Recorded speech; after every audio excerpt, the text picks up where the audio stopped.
In pop culture, she is often remembered as a glittering icon of mid-century Hollywood ex-SA woman defined by 8 marriages, 7 husbands, legendary diamonds, violet eyes, and a life lived under the relentless, unforgiving glare of the global tabloids.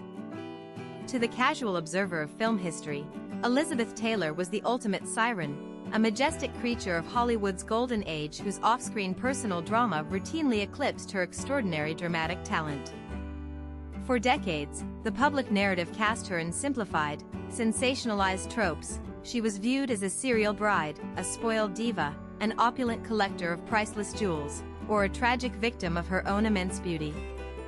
Her image was plastered across magazine covers, her private romantic tribulations dissected by gossip columnists, and her every health crisis breathlessly catalogued by an insatiable media apparatus.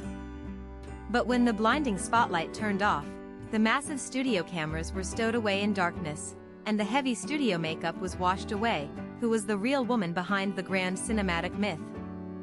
To truly understand Elizabeth Taylor, one must go back to where the magic and the overwhelming psychological pressure first began.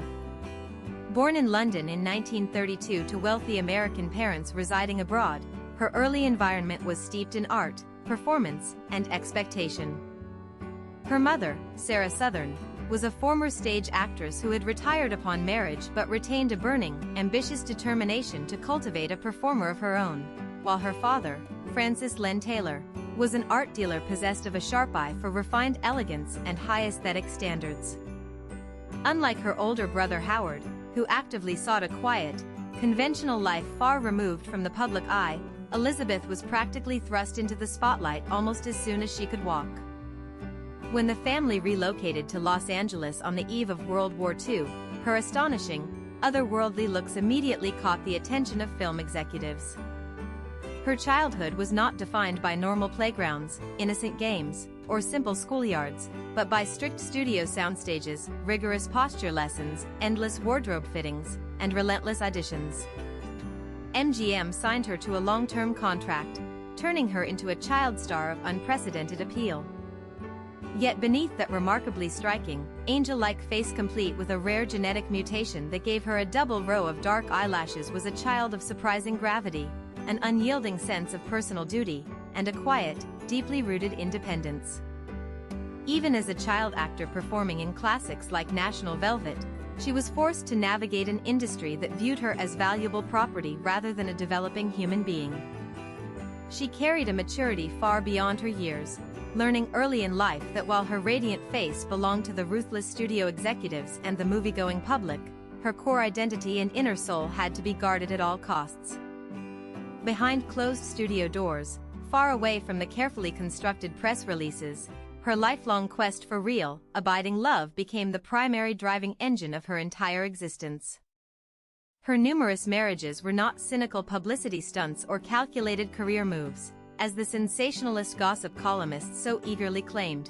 Rather, they were the passionate, desperate attempts of a fiercely romantic woman trying to build a safe haven in an inherently unsafe, predatory world. Raised with traditional values regarding romance and marriage, Elizabeth believed that true love ought to be formalized under the law and before God.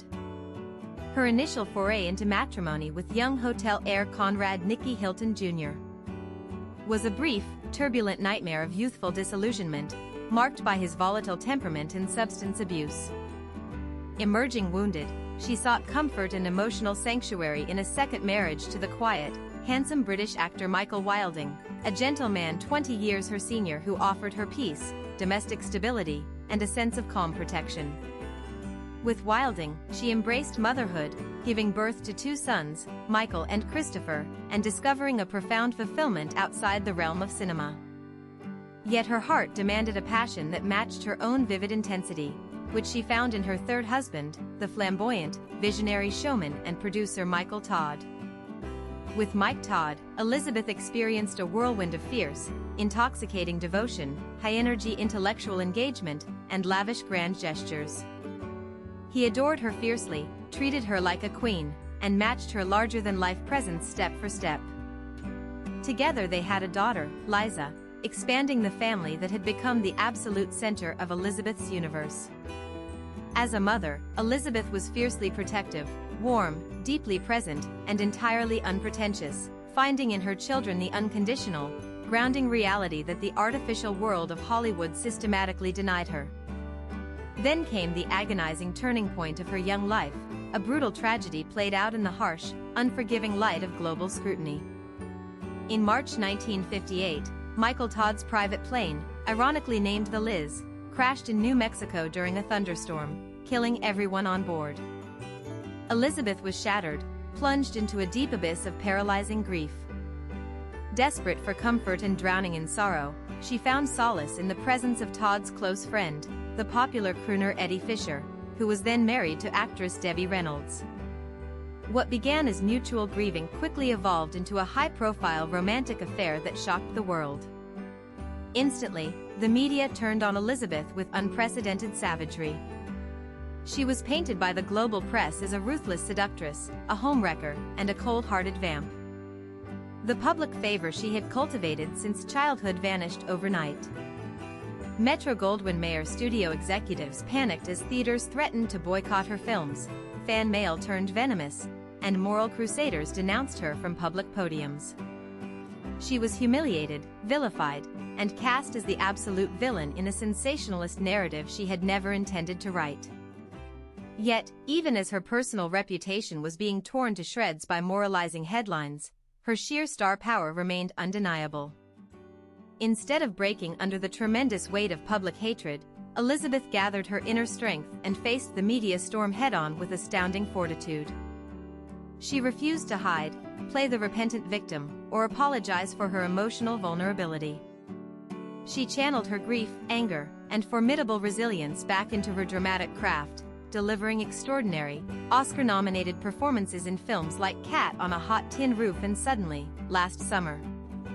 When 20th Century Fox approached her to star in the historical epic Cleopatra, Elizabeth made history by demanding an unprecedented contract of $1 million, a record-breaking figure for any actor at the time plus a percentage of the film's gross revenue.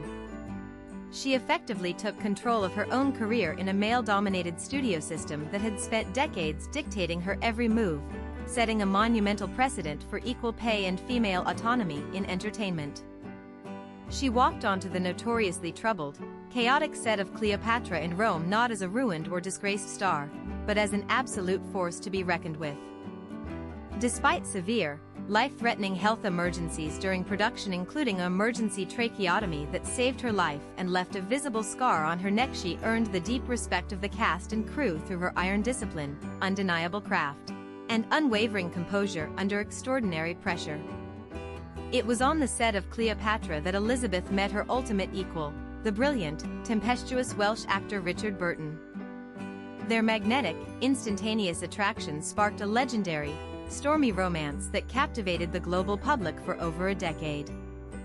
Both married to others when their affair began, their tumultuous relationship was documented by swarms of paparazzi, condemned by the Vatican, and breathlessly followed by millions. Their love was a magnificent, chaotic storm filled with high cinematic drama, profound intellectual kinship, extraordinary artistic collaboration, and an explosive passion that burned as brightly as it consumed. They bought yachts, priceless jewels like the Krupp diamond and the Taylor Burton diamond, and lived a life of staggering luxury. They married, divorced, remarried, and divorced again, yet their deep spiritual connection endured until Burton's untimely death, remaining one of the most famous love stories in human history. Despite the chaotic circus surrounding her personal life, her true artistic triumph arrived when she decided to strip away the very element Hollywood had traded on for decades, her matchless physical glamour. In Mike Nichols' 1966 film adaptation of Edward Albee's masterpiece, Who's Afraid of Virginia Woolf, Elizabeth made a radical, courageous artistic choice. Playing the bitter, alcoholic, middle-aged faculty wife Martha, she purposefully gained weight, wore unflattering makeup, donned a graying wig, and allowed herself to look thoroughly exhausted, aged, and emotionally raw. Opposite Richard Burton's George, Elizabeth delivered a blistering, uninhibited, and terrifyingly vulnerable performance that completely stunned film critics around the globe and silenced her harshest detractors once and for all. She shed every vestige of the Hollywood movie star persona to inhabit a deeply flawed, tragic human spirit. The performance earned her a second Academy Award for Best Actress strictly on her own merits, proving beyond a shadow of a doubt that she was not merely a pretty face, a tabloid subject, or a passive creation of the studio machinery, but one of the absolute greatest dramatic actresses of her generation. Yet Elizabeth Taylor's true strength, nobility, and historical legacy extended far beyond the silver screen, revealing itself in moments of profound, world-altering crisis. In the mid-1980s, her beloved co-star, lifelong friend, and former leading man Rock Hudson was diagnosed with AIDS, a devastating, fatal, and intensely stigmatized disease that the general public, the Hollywood establishment, and political leaders actively ignored due to prejudice and fear. As fear-mongering and bigotry swept through society, Elizabeth did not hesitate for a single moment. While many of Hudson's former associates fled out of terror and social prejudice, Elizabeth stepped boldly into the light. She held his hand in public, sat by his hospital bedside, held him in her arms, and used her massive global platform to shine an unapologetic spotlight on the growing health crisis. In an era defined by terrifying silence, institutional neglect, and widespread discrimination against the LGBTQ+ community, she became a fierce, fearless defender and a beacon of hope for millions. In 1985, she co-founded the American Foundation for AIDS Research, AMFAR, leveraging her vast wealth, incredible international fame, and personal influence to secure funding for scientific research and to educate a panicked world about the reality of the virus. Tragedy struck again when Rock Hudson passed away later that year, leaving Elizabeth grieving deeply for another dear friend lost too soon. But in the midst of her profound heartbreak, she took absolute, uncompromising leadership of the global advocacy movement. She refused to let his death be in vain. Elizabeth marched into congressional hearings in Washington, D.C., confronted reluctant world leaders, stared down hostile press corps, and fiercely demanded federal funding, research grants, and fundamental human dignity for those who were suffering in silence. She established the Elizabeth Taylor AIDS Foundation in 1991 to provide direct care, assistance, and support for vulnerable people living with HIV/AIDS worldwide.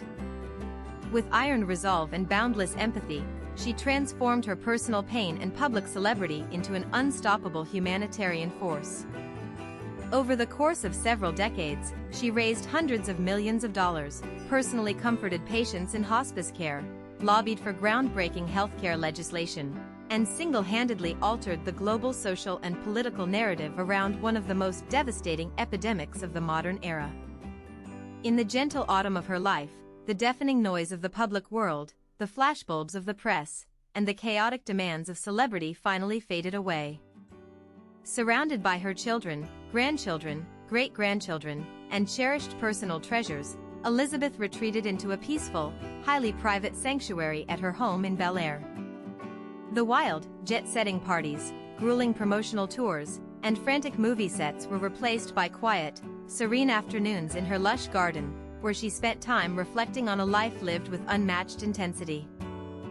Though her physical body was weary and battered from decades of severe health battles including severe spinal surgeries, congestive heart failure, brain surgery, and near-constant physical pain, her iron spirit remained entirely unbroken and clear. In her final years, she cared very little for worldly fame, media gossip, or the superficial trappings of Hollywood glamour. Instead, she held fast to her unshakable sense of duty to others, her boundless, unconditional love for her expansive family, and the profound internal satisfaction of knowing that she had navigated the complex, turbulent waters of her existence entirely on her own terms. Elizabeth Taylor was never just a breathtakingly beautiful face, a sensational tabloid headline, or a passive victim of Hollywood's star-making factory. She was a woman of extraordinary moral courage, fierce personal loyalty, and boundless human compassion who endured unimaginable public judgment, profound personal loss, and chronic physical suffering, only to rise higher, stronger, and more determined every single time. She tore down the shallow perceptions of what a movie star should be, reinventing herself as an autonomous artist, a savvy businesswoman, a loving matriarch, and a pioneer of humanitarian activism.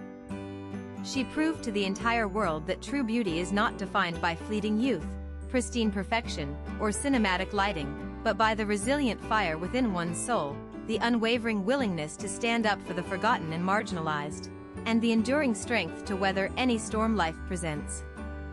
And if you want to dive even deeper into the remarkable, unforgettable story of Elizabeth Taylor, I highly recommend watching these films. Definitely check out the brilliant feature film Who's Afraid of Virginia Woolf, which showcases her magnificent dramatic talent at its absolute peak, and the compelling documentary Elizabeth Taylor, The Lost Tapes, which offers an incredibly intimate look into her private thoughts, inner voice, and authentic life behind the public persona. Her eldest son, Michael, briefly explored acting before finding his true calling as a successful sculptor. Her second son, Christopher, worked behind the scenes in film editing and now helps guide her AIDS Foundation.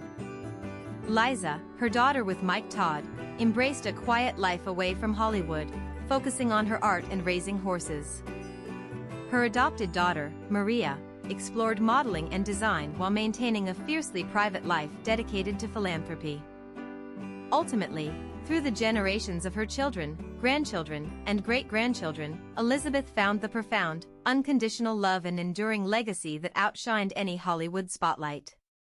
If you enjoyed this video, please give us a like, subscribe, and stay tuned. There are many more inspiring stories and fascinating insights coming your way.